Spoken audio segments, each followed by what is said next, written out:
கடகராசிக்கு பெரிய யோக காலம் ஆரம்பிக்குது. குரு வந்து உட்கார்றாரு. ஃபினான்ஷியலாக ஒரு நல்ல பொசிஷனுக்கு கடகராசிக்காரங்க வரப்போகிறாங்க. கடந்த ஒரு 2.5 years இவங்களுக்கு இருந்த ப்ராப்ளங்கள் எது இருந்தாலும் இந்த மாதம் நிவர்த்தியாகும். இவங்களுக்கு பாக்கியாதிபதி வந்து ராசிக்கு வராது. அப்போது புகழ் பெருகக்கூடிய நேரம். அதாவது 7 சனி 9 இருக்கார். அப்படின்போது நண்பர்கள் சொல்வது வந்து சில நேரம் உங்களுக்கு எதிர்காலத்தில் பேக் ஃபயர் வேற பிரச்சனைகள் உண்டு பண்ணலாம். ஸோ நண்பர்கள் எது சொன்னாலும். கடகராசி அன்பர்களுக்கு இந்த ஜூன் மாதம் எப்படி அமைப்போது? கடகராசிக்காரங்க பொதுவாக பார்த்தீங்கன்னா ரொம்ப அன்பானவங்க, ரொம்ப சென்சிட்டிவானவங்க. கடகராசிக்காரங்கள்ட்ட வந்து நீங்கள் அன்பை காட்டினீங்கன்னா பல மடங்கு அன்பை திரும்ப காட்டுவாங்க. அவ்வளவு ஒரு நல்ல உள்ளம். கடகராசிக்கு பெரிய யோக காலம் ஆரம்பிக்குது. குரு வந்து உட்கார்றாரு. இந்த ஜூன் மாதம் குரு துவக்கத்திலேயே வராரு. அப்போ இது என்ன கொடுக்கும்? குருன்னா காசு.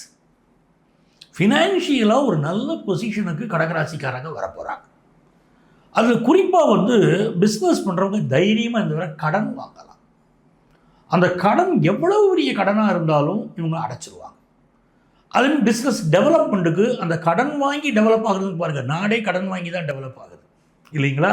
அப்போ தனி மனிதர்களாக இருக்கட்டும், பிஸ்னஸ் பண்ணுறவங்களாக இருக்கட்டும், இப்போ தைரியமாக கடன் வாங்குவார்கள். அந்த கடனை அடைக்கக்கூடிய சாமர்த்தியம், தகுதி அவங்களுக்கு உண்டு. சில பேர் பார்த்தீங்கன்னா பயந்துக்கிட்டே இருப்பாங்க.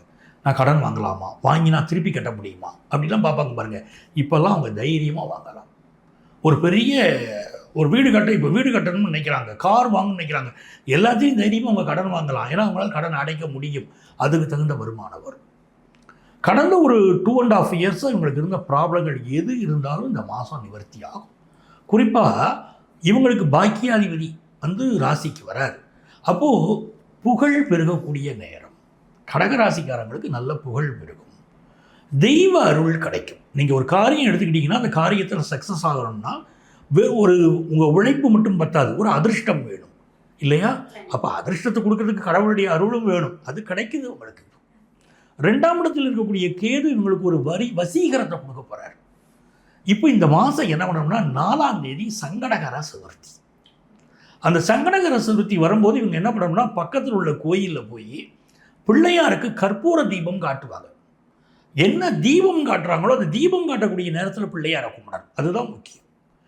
அப்படி இல்லை அப்படின்னா ஒரு 7 விளக்கு 7 விளக்கு வந்து பிள்ளையாருக்கு ஏற்றி வச்சு கும்பிட்டாலும் பெரிய சக்ஸஸ் வரும். எந்த ஒரு கருத்து சொல்லுகிற போது கொஞ்சம் கவனமாகவும் இந்த மாதம் இருக்கு. இதில் என்னன்னா லாபத்தில் சூரியன் வரார், பிறகு 12ஆம் இடத்துக்கு சூரியன் போகிறார். அப்போ லாபத்தில் சூரியன் இருக்கிற போது ஒரு அரசு துறைகள், ஒருத்தர் கவர்மெண்ட்டில் வேலை பார்க்குறாரு, ஒரு கிளரிக்கல் வேலை, ஒரு இதாக இருக்கார், இவங்களுக்கெல்லாம் நல்ல முன்னேற்றம் கிடைக்கும். அதே சூரியன் 12ஆம் இடத்துக்கு இந்த மாதத்துடைய செகண்ட் ஹாஃபில் வரும்போது பலருக்கு டிரான்ஸ்ஃபர் ஆகக்கூடிய அமைப்பும் உண்டு. சரிங்களா? பிஸ்னஸ் பண்ணுறவங்களை பொறுத்த வரைக்கும் இன்வெஸ்ட்மெண்ட்ஸ் கூடும். நிறைய பேருக்கு இதுவரை அதிகார பதவிகள் கிடைக்கும். அதிகார பதவியில் இருக்கக்கூடிய ஒரு போலீஸ் டிபார்ட்மெண்ட்லேயே இருக்காங்க, சிலருக்கு ப்ரமோஷன் கிடைக்கவும் யோகம் உண்டு. நினச்ச டிரான்ஸ்ஃபர் கிடைக்கவும் யோகம் உண்டு. நல்ல போஸ்டிங்ஸ் கிடைக்கும். அது எல்லாமே அவங்களுக்கு நல்லா இருக்குது. ஃபாரின் கண்ட்ரியில் ஜாப் இல்லாமல் தவிக்கிறவங்களுக்கு ஜாப் கிடைக்கும். Super sir, super. எந்த விஷயத்தில் கவனமாக இருக்கணும்? அடுத்தவங்களுக்கு வாக்குறுதி கொடுப்பதில் கவனமாக இருக்கணும். நான் இதை செய்து தரேன் அப்படின்னு அவசரப்பட்டு சொல்லக்கூடாது. நண்பர்களால் சில நெருக்கடி இருக்கும். அப்போ அந்த நண்பர்கள் விஷயத்தில் அவங்க சொல்கிறதுக்கெல்லாம் நம்ம கேட்டு ஆமோதிக்கணுங்கிற அவசியம் இப்போ கிடையாது. இப்போது அதாவது 7 சனி 9 இருக்கார். 11ஆம் இடத்துல சூரியன் மாத துவக்கத்தில் பாதகத்தில் உட்கார்ந்துருக்கார். அப்படி இருக்கும்போது நண்பர்கள் சொல்வது வந்து சில நேரம் உங்களுக்கு எதிர்காலத்தில் பேக் ஃபயர் வேறு பிரச்சனைகள் உண்டு பண்ணலாம். ஸோ நண்பர்கள் எது சொன்னாலும், புதியதாக நண்பர்கள் வந்தாலும் கூட கொஞ்சம் கவனமாக நண்பர்களை தேர்ந்தெடுக்கிறதும், நண்பர்கள் சொல்வதில் வந்து எது சரியோ அதை கடைபிடிப்பதும் நல்லது. ஓகே, அற்புதம் சார். அதாவது வந்து இந்த கடகராசினியர்களுக்கு ஜூன் மாதம் கடவுளுடைய முழு அனுகிரகம் கிடைக்க போகுது அப்படின்ட்டு ஒரு அற்புதமான பலன் கொடுத்துருக்கீங்க. நன்றி சார். வணக்கம்மா. அதாவதுங்கம்மா, ஜூன் மாதத்தில் இப்போ நம்ம வந்து ஒரு தமிழ் மாத பலன்கள் பார்க்குறோம் அப்படின்னா என்ன பண்ணுவோம்னா சூரியனை அடிப்படையாக எடுத்துக்கிடுவோம். தினபலன் பார்க்குறோம் வச்சுக்கோங்களேன். அப்போ என்னது சந்திரனை பேஸ் பண்ணி தான் நம்ம பலன்கள் சொல்கிறோம். இதே நீங்கள் வருஷ பலன் கேட்குறீங்க, குரு பயிற்சி பலன் கொடுங்க, ராகு கேது பயிற்சி பலன்கள், அந்த வருஷத்தில் இப்போ வந்து என்னென்ன கிரகங்கள் எந்த பொசிஷனில் இருக்குது, சனி பகவான் எப்படி இருக்காருன்னு எடுப்போம். அப்போ இது மாத பலன் அப்படின்னு இருக்கும்போது ஜூன் மாதத்தில் சூரிய பகவான் என்ன பண்ணுறாரு அப்படின்னா அவர் ரிஷப ராசிலேயே இருக்கார், மிதுன ராசிலேயே இருக்கார். ரிஷபம் சொல்கிறது அப்படின்னு பார்த்தீங்கன்னா நல்ல இந்த காலபுருஷ தத்துவம் சொல்கிற மாதிரி அதில் நல்ல காசு வரக்கூடிய ஒரு ஸ்தானம். அப்போது முதல் 15 நாள் இந்த ஜூன் மாதத்தில் நல்ல வரவு வரக்கூடிய அமைப்பு தான் பொதுவாக இருக்கும். அடுத்த 15 நாள் அப்படின்னு பார்த்தீங்கன்னா மக்களுக்கு வணிக நோக்கங்கள் அதிகமாக இருக்கும். ஏன்னா சூரியன் போய் புதனுடைய வீட்டில் உட்காருவார்.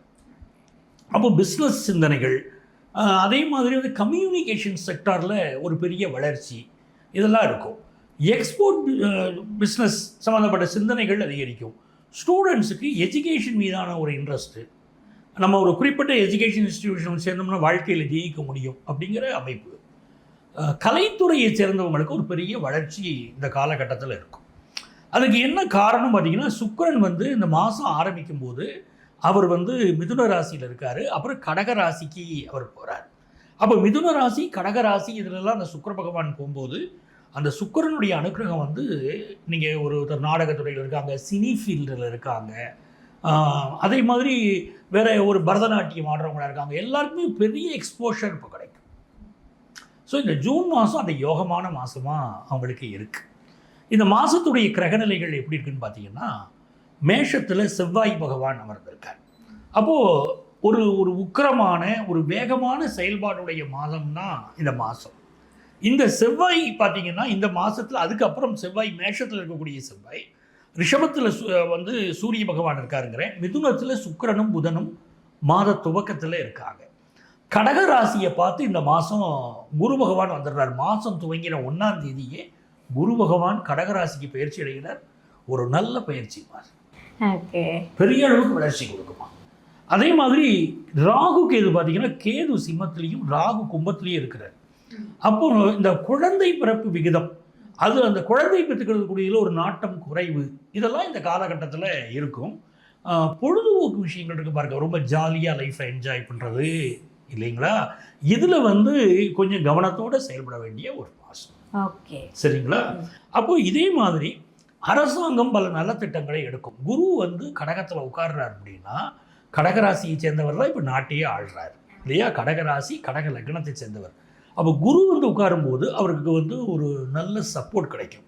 அப்போ நிறைய நலத்திட்டங்கள் இந்த ஜூன் மாதம் தமிழகத்திற்கு கிடைக்க போகுது.